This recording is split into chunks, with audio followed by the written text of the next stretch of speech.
What contingencies should you never waive?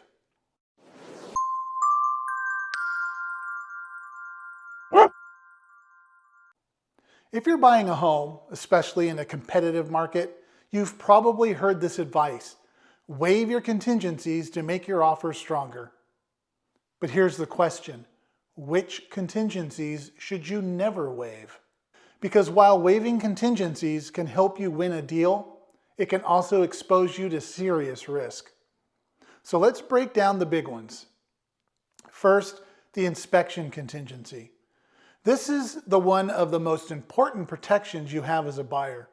It gives you the right to fully inspect the home and understand its condition before moving forward. Without it, you're essentially buying a home as is with no real way to negotiate or back out if major issues are found. And I've seen inspections uncover things like roof damage, plumbing problems, electrical issues, even foundation concerns.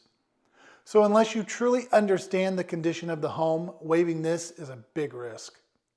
Second, the loan contingency. This protects you in case your financials fall through. Even if you're pre-approved, things can change during the loan process. Income, credit underwriting, there's lots of moving parts. If you waive this contingency and your loan doesn't go through, you could lose your deposit. That's not a position most buyers want to be in. Third, the appraisal contingency. This one protects you if the home doesn't appraise for the purchase price. If you waive it and the appraisal comes in low, you may be required to put up the difference in cash. And depending on the gap, that could be tens of thousands of dollars. Now, are there situations where buyers waive contingencies? Yes, but it should never be done blindly. Sometimes there are ways to stay competitive without removing all of your protections.